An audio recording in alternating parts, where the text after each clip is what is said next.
नमस्कार, मैं हूं आपके साथ मयंक। आज 28 तारीख है, जंग का 29वां दिन। और पिछले चंद घंटों के अंदर बीती रात क्या डेवलपमेंट हुए हैं वो सब खबरें मैं आपको दिखाऊंगा। देखिए, बहरीन पर हमले हुए हैं, कुवैत पर हमले हुए हैं, कतर पर हमले हुए हैं, सऊदी में एक बार फिर अमेरिकन बेसिस पर ड्रोन स्ट्राइक्स हुई है। ये वो खबरें हैं, ये वो हमले हैं जो अरब देशों पर हुए हैं। इसके अलावा इजराइल में लगातार हमले जारी हैं। हिजबुल्ला रॉकेट से हमले कर रहा है, बैलिस्टिक मिसाइल से हमले कर रहा है, और एक बार फिर ईरान की तरफ से बड़ी मिसाइल अटैक्स हुए हैं इजराइल के अलग अलग शहरों पर, तेल अवीव पर, हाइफा पर, अशदोद पर। ये तमाम इलाके हैं जहां पे लगातार मिसाइल्स गिर रही हैं, लगातार ड्रोन्स गिर रहे हैं, जिनकी तस्वीरें सामने आ रही हैं। और ऐसी तबाही है इजराइल में जो शायद पहले कभी नहीं देखी गई, और शायद इजराइल की जनता को इस बात का अंदाज भी नहीं था कि ईरान की तरफ से इतना बड़ा पलटवार हो सकता है। इस पर हम बात करेंगे, लेकिन बड़ी खबर आ रही है खार्ग आइलैंड से जुड़ी हुई, हॉर्मुज से जुड़ी हुई। देखिए, मैंने अपने पिछले वीडियो में आपको कहा था कि मैं हॉर्मुज को लेकर कई बड़ी बातें बताऊंगा आपको। अब हम उसी पर बात करेंगे। देखिए, ये कहा जा रहा है कि पेंटागन की तरफ से, यानी अमेरिका का जो रक्षा विभाग है, उसकी तरफ से एक बड़ा प्लान तैयार किया गया है कि किस तरह से अमेरिका जो है वो हॉर्मुज पर ग्राउंड ऑपरेशन करेगा, कैसे मरीन्स उतारे जाएंगे। जो रिपोर्ट आई है उसके मुताबिक 10,000 मरीन्स, 10,000 सैनिक, जिसमें पैराट्रूपर शामिल हैं, मरीन शामिल हैं, डेल्टा फोर्स के सैनिक शामिल हैं, ये ऑलरेडी हॉर्मुज के लिए रवाना कर दिए गए हैं। इनकी लोकेशन अभी साफ नहीं है, एक लोकेशन डिस्क्लोज नहीं की जाएगी, लेकिन ये बताया जा रहा है, कंफर्म है कि ये अमेरिका से चल चुके हैं हॉर्मुज की तरफ। बात नंबर एक। बात नंबर दो, 3 आइलैंड्स हैं अभी तक। देखिए, आपने ये सुना होगा कि खार्ग आइलैंड पर कब्जा हो सकता है, हॉर्मुज पर ग्राउंड ऑपरेशन हो सकता है, लेकिन आज मैं आपको कुछ ऐसी चीज़ें बता रहा हूँ जो पता नहीं पहले आपने सुनी हो ना सुनी हो। इसको लेकर जो चीज़ें अब सामने आ रही हैं, और इस तरह की रिपोर्ट्स लगातार चाइना की तरफ से, रशिया की तरफ से शेयर की जा रही हैं ईरान के साथ। अब ये बात छुपी नहीं है। देखिए, बताया जा रहा है कि 3 जगह, खार्ग आइलैंड, दूसरा अबू मूसा और तीसरा लारक, ये 3 आइलैंड्स हैं जिस पर एक साथ ग्राउंड ऑपरेशंस, मरीन उतारने का प्लान पेंटागन ने बनाया। ये होगा या नहीं होगा, ट्रंप इसको करने की हिम्मत करेंगे नहीं करेंगे, वो एक अलग बात है, उस पर हम अलग से बात करेंगे। लेकिन अमेरिका के प्लान को समझना बेहद जरूरी है, और बड़े बारीकी से ईरान में इसका एनालिसिस हुआ है कि अगर यह ऑपरेशन होता है तो कैसे ईरान काउंटर करेगा। देखिए, बताया जा रहा है, खार्ग आइलैंड के बारे में मैं पहले बात कर चुका हूं, मैं आपको हम उस पर डिटेल पे नहीं जाएंगे। वो प्लान पहले से तैयार है कि खार्ग आइलैंड पर जो है वो मरीन्स उतरेंगे, और उसके बाद खार्ग का जो इलाका है उसको ईरान से अलग किया जाएगा संपर्क से, और उस पर कब्जा किया जाएगा। ये खार्ग आइलैंड की बात है। मैं आपको पहले बता चुका हूँ कि इराक उसके करीब है, कुवैत करीब है, तो वहाँ से बैकअप भेजने की भी कोशिश हो सकती है। इसके अलावा जो नए डेवलपमेंट है, जो दूसरा आइलैंड है वो है अबू मूसा, और तीसरा लारक। देखिए, फारस की खाड़ी में जो अबू मूसा आइलैंड है वो हॉर्मुज का एंट्री पॉइंट माना जाता है। यानी कि ये कहा जाता है कि अगर आप हॉर्मुज में एंटर कर रहे हैं और अगर आपने अबू मूसा आइलैंड को कैप्चर कर लिया, अगर उस पर आपने कब्जा कर लिया, तो आप ये समझिए कि हॉर्मुज के एंट्री पॉइंट पर आपने कब्जा कर लिया। ये यूएई से करीब 40 माइल्स इसका डिस्टेंस है। देखिए, यूएई क्यों इंपॉर्टेंट हो जा रहा है, और बार बार यूएई पर क्यों ड्रोन स्ट्राइक्स हुई हैं। कल फिर बताया गया कि यूएई पर जो है वो ड्रोन स्ट्राइक्स अब भी जारी हैं ईरान की, और रह रहे के बीच में ये वार्निंग शॉट्स दिए जा रहे हैं, वार्निंग सिग्नल्स भेजे जा रहे हैं बार बार यूएई को कि अगर किसी तरह का ग्राउंड ऑपरेशन अमेरिका करता है तो यूएई मदद ना करे। ये मैसेज देने के लिए ये ड्रोन्स जो भेजे जा रहे हैं बार बार, वो ये मैसेज देने के लिए भेजे जा रहे हैं कि अगर आपने अमेरिका की मदद की ग्राउंड ऑपरेशन में तो सीधी जंग, बड़े हमले होंगे आप पर।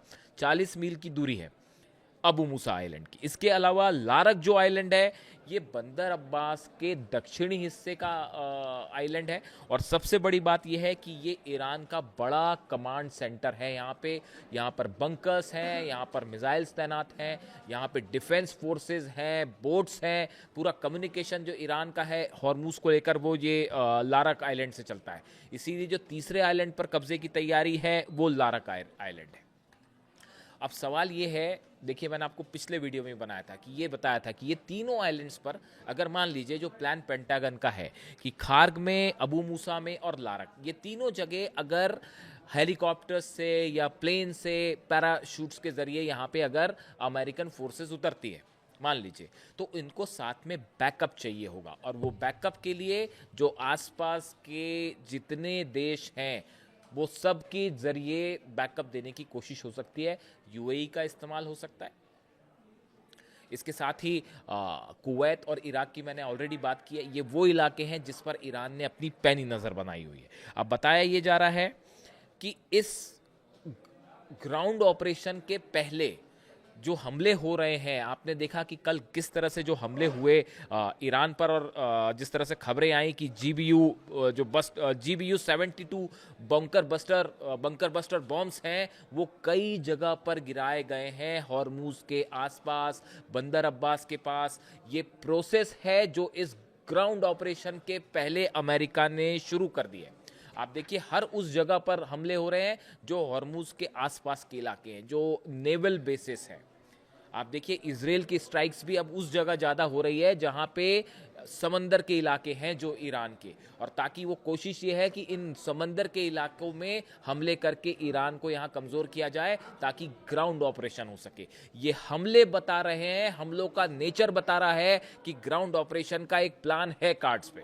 देखिए हमले जब होते हैं तो हमलों का नेचर क्या होता है, किस जगह पर हमले हो रहे हैं, उसकी स्ट्रैटेजिक पोजीशन क्या है, वहाँ पे कौन से हथियारों से हमले हो रहे हैं, ये बताता है कि सामने वाले दुश्मन देश का एम क्या है, उसका टारगेट क्या है। बंकर बस्टर बम से हमला होना, ईरान के समंदर के इलाकों में जो बेसिस है वहाँ पर हमला होना, मिसाइल सिटी पर हमला होना। आपने देखा कि इजराइल की तरफ से नेवल कमांडर जो हैं ईरान के, उनको निशाना बनाया गया। कोशिश है इस इलाके में पहले ईरान को कमज़ोर किया जाए। इसके अलावा आप आगे बढ़ें कि अगर पैराट्रूपर्स उतरते हैं तो ऐसी स्थिति में ईरान की तरफ से क्या रिस्पॉन्स होगा, ईरान की तरफ से क्या जवाब होगा। अगर हम ये मान लें कि 10,000 सैनिक डोनाल्ड ट्रंप ने रवाना कर दिए हैं, उसका जवाब देने के लिए बताया जा रहा है कि ईरान ने अपने 6 लाख सैनिक हॉर्मूज की तरफ आगे बढ़ा दिए। करीब लाख के आसपास सैनिक वहाँ पहले से तैनात है। 1 लाख सेना ऐसी है ईरान की जो हॉर्मूज के आसपास द्वीपों में तैनात है, ऑलरेडी वो पोजीशन लेके तैनात है स्वागत करने के लिए अमेरिका के मरीज का।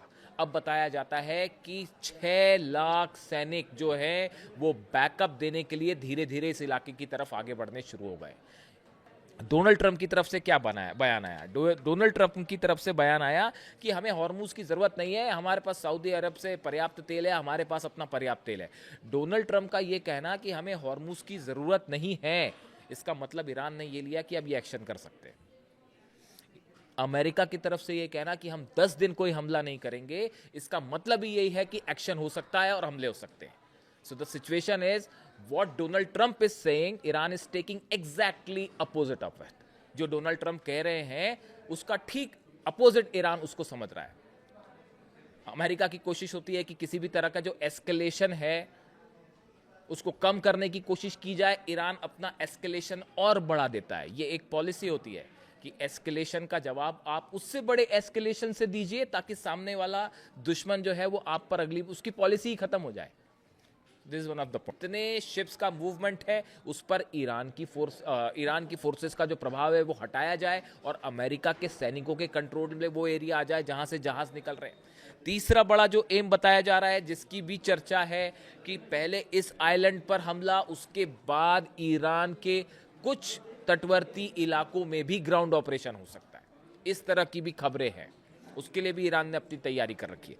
यानी अच्छा और आगे बढ़िए, जो ये 450 किलो यूरेनियम है ये अभी तक एक बड़ी मिस्ट्री बना हुआ है अमेरिका के लिए। अभी तक ये नहीं पता चल पाया कि ये है कहाँ, और इसको खोजना जो है वो एक बड़ी चुनौती है। इसके लिए पेंटागन में एक अलग प्लानिंग चल रही है, अलग प्रोसेस चल रहा है कि ये 450 किलो जो एनरिच्ड यूरेनियम है इसको कैसे हासिल किया जाए और कौन से संभावित ठिकाने हो सकते हैं जहाँ पे ये छुपा हुआ है और वहाँ पर कैसे सैनिकों को भेजकर कार्रवाई की जाए। इसके लिए एक बड़ी प्लानिंग चल रही है। यानी हॉर्मूज के लिए अलग प्लान है, यूरेनियम जो है वो उसके लिए अलग प्लान है। अब इसके लिए ईरान कैसे रिटेलिएट करेगा, जैसे ही सोल्जर्स उतरे वहाँ पे अमेरिका के मरीन्स उतरे। सबसे पहले उसको ईरान की तरफ से बड़ा प्लान है कि इन सोल्जर्स को घेर लिया जाए, यानी एक बार पैराट्रूपर्स उतरे अमेरिका के तो अब उनको वापस ना जाने दिया जाए और उनको घेर लिया जाए। इसके लिए छोटी बोट्स तैयार हैं, इसके लिए अबू मेहदी मिसाइल्स तैयार हैं, इसके लिए तमाम 6 लाख मैंने आपको बताया नंबर्स, उसमें 1 लाख सेना ऐसी है जो इसको फौरन घेर लेगी। इसके अलावा बड़े सारे अंडर वाटर वेपन्स हैं जो ईरान इस्तेमाल कर रहा है, उस पर मैं अलग से बात करूंगा। कई टॉर्पीडोज हैं, कई तरह के ड्रोन्स हैं जो कि जैसे ही अमेरिकन फोर्सेस उतरेगी उस पर हमले के लिए तैयार है, यानी एक बड़ा प्लान। इसके साथ साथ आप देखिए कि ऑपरेशन सिर्फ हॉर्मूज पर नहीं होगा। अगर हॉर्मूज पर किसी भी तरह का ऑपरेशन होता है तो उसका नतीजा होगा अरब ठिकानों के जितने ऑयल सेंटर्स हैं, गैस स्टेशंस हैं, उन सब पर एक बार फिर बैलिस्टिक मिसाइल से हमला होगा। यानी अगर ईरान की गैस स्टेशंस पर हमला होता है, हॉर्मूज पर हमला होता है, ऑयल डिपोज पर हमला होता है, तो नतीजा है पूरे अरब देशों के ऑयल डिपोज में आग लगेगी।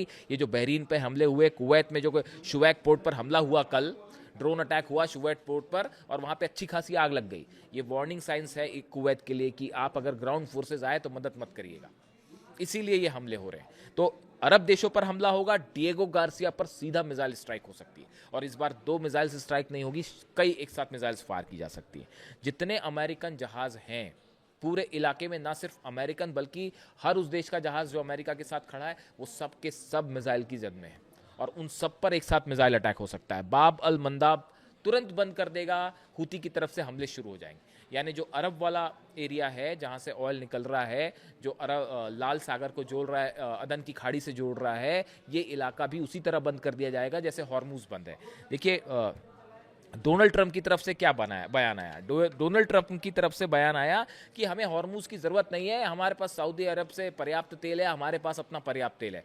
डोनाल्ड ट्रंप का ये कहना कि हमें हॉर्मूज की ज़रूरत नहीं है, इसका मतलब ईरान ने ये लिया कि अब ये एक्शन कर सकते हैं। अमेरिका की तरफ से ये कहना कि हम 10 दिन कोई हमला नहीं करेंगे, इसका मतलब ही यही है कि एक्शन हो सकता है और हमले हो सकते हैं। So the situation is what Donald Trump is saying, Iran is taking exactly opposite of it. जो डोनाल्ड ट्रंप कह रहे हैं उसका ठीक अपोजिट ईरान उसको समझ रहा है। अमेरिका की कोशिश होती है कि किसी भी तरह का जो एस्केलेशन है उसको कम करने की कोशिश की जाए, ईरान अपना एस्केलेशन और बढ़ा देता है। ये एक पॉलिसी होती है कि एस्केलेशन का जवाब आप उससे बड़े एस्केलेशन से दीजिए ताकि सामने वाला दुश्मन जो है वो आप पर अगली उसकी पॉलिसी ही खत्म हो जाए। This is one of the point. अब देखिए इस सिचुएशन में अब्बास अराक्ची विदेश मंत्री जो हैं ईरान के, उनकी तरफ से क्या बयान आया। उनकी तरफ से बयान आया, मैंने आपको पहले भी कई बार कहा कि ईरान के विदेश मंत्री बेहद नपे तुले शब्दों में बात करते हैं, कब कहाँ क्या बोलना है बेहतर तरीके से जानते हैं, और कभी आपने उनको गुस्से में नहीं देखा होगा, नाराज होते हुए नहीं देखा होगा। लेकिन आज मैं आपको उनका दूसरा बयान बता रहा हूं जो एग्रेसिव बयान है ईरान के विदेश मंत्री का। अब्बास अराक्ची का यह कहना, ईरान की तरफ से बातचीत या सीज फायर वाली पे बात करना भी एक प्रकार से हार स्वीकार करना है। यानी वो बता रहे हैं कि ईरान किसी भी सूरत पे किसी भी तरह की टॉक्स को तैयार नहीं है। मैंने आपको पहले ही कहा था, जब तक ईरान के विदेश मंत्री किसी बात को ऑफिशियली अपने हैंडल से नहीं कहते हैं या उनका बयान नहीं आता है, आप इस पर विश्वास ना करें। और देखिए पूरी की पूरी वो बात सच साबित हो रही है। कितनी तरह की बातें हुई कि पाकिस्तान में टॉक्स हो रही हैं और ये पहुंच गए वो पहुंच गए, अब सीज फायर हो जाएगा, जंग खत्म हो जाएगी। मैंने आपको पहले ही कहा था, जब तक अब्बास अराक्ची साहब ना कह दें किसी बात पर विश्वास मत करिएगा। और वे सब के सब दावे जो है हवाई साबित हो गए। और अब उनका कहना है कि सीज फायर करने का मतलब, बातचीत करने का मतलब हार होगी ईरान की। मतलब ईरान किसी भी तरह से बात को तैयार ही नहीं है। ये तो तब सोचना चाहिए था ना जब आप सुप्रीम लीडर को निशाना बना रहे थे। आपने उनको टारगेट किया जो करोड़ों लोगों के लीडर हैं, जिनमें करोड़ों लोगों की आस्था है। ऐसे लीडर को आपने टारगेट किया। आपको क्या लगता है कि ईरान ये जंग रोक देगा? जब आपके मन में आए आप जो है वेनेजुएला पर हमला कर दीजिए, फिर आपके मन में आए आप ईरान पर हमला कर दीजिए, फिर कभी कहें कि आप ग्रीनलैंड पर हमला कर देंगे, फिर कभी आप कहें कि हम कहीं और हमला कर देंगे। जब मन आएगा जब टैरिफ लगा देंगे, जब मन आएगा टैरिफ कम कर देंगे। ईरान ने इसके खिलाफ जंग छेड़ी है। ये जो मिसाइलो विजाली जवाली जंग है तो होती रहेगी, दो देशों के बीच में जंग होती है। ईरान असली, यही बात अली खामेनी साहब ने कही थी कि ये जो जंग है वो ऐसी मेंटालिटी के खिलाफ है जो हमले में विश्वास रखती है। हम उस मेंटालिटी के खिलाफ जंग कर रहे हैं और इसीलिए अली खामेनी साहब ने कहा था कि किसी भी सूरत में जो है वो हम अमेरिका के सामने नहीं झुकेंगे, हम सिर्फ झुकेंगे तो अल्लाह के सामने, अपने खुदा के सामने। उसके अलावा हम ना किसी से डरते ना कभी झुकते। उन्होंने ये सब जो बातों का प्रोसेस है ना, मैं कई बार वीडियो बना चुका था ये, और कई बार मैं ये बात को कहता था कि भले ईरान बात कर रहा हो, लेकिन अली खामेनी साहब जो है हमेशा इस बात को कहते थे कि अमेरिका कभी किसी बात पर कायम नहीं रहेगा, हमेशा धोखा देगा, इसलिए उनसे बात करने का मतलब ही नहीं है। और देखिए आज वही बात सच साबित हुई और अब वही बात पर ईरान आगे बढ़ रहा है। अब जहाँ तक ये बात जहाँ से हमने शुरू की है कि हॉर्मूज़, तो अब ये हॉर्मूज़ वाले सिचुएशन पर नज़र है। देखिए ऐसा है कि इसका बहुत संभावना है कि कुछ दिन बम्बार्डमेंट करने के बाद डोनाल्ड ट्रंप जो है वो वापस निकलने अपना हथियार लेके, क्योंकि ये मेरी व्यक्तिगत राय आप पूछें अगर, ये हॉर्मूज़ में जो ऑपरेशन है ये यहाँ पे फोर्सेस उतारने का मतलब पूरे दुनिया के युद्ध के इतिहास की सबसे बड़ी गलती होगी अमेरिका की। और यहाँ पे इतनी बड़ी अमेरिकन सोल्जर्स की कैजुअलिटी होगी। एक तो ईरान की 6 लाख सेना तैयार है और भयंकर गुस्से में है साहब, समझिए इस बात को। अभी तो वो मिसाइल वाले हमले हो रहे हैं, पूरे अमेरिकन बेस जल गए, पूरा आप खुद ही देख लो, क्या है, कुछ बोलने की ज़रूरत नहीं है। तो जब ग्राउंड ऑपरेशन करोगे तो क्या गुस्सा देखने को मिलेगा। तो ये ऑपरेशन बहुत महंगा पड़ेगा अमेरिका को, और रूस और चीन एक एक जानकारी प्रोवाइड कर। इससे जुड़ा जो भी अपडेट होगा आप तक पहुंचाऊंगा। Thank you so much.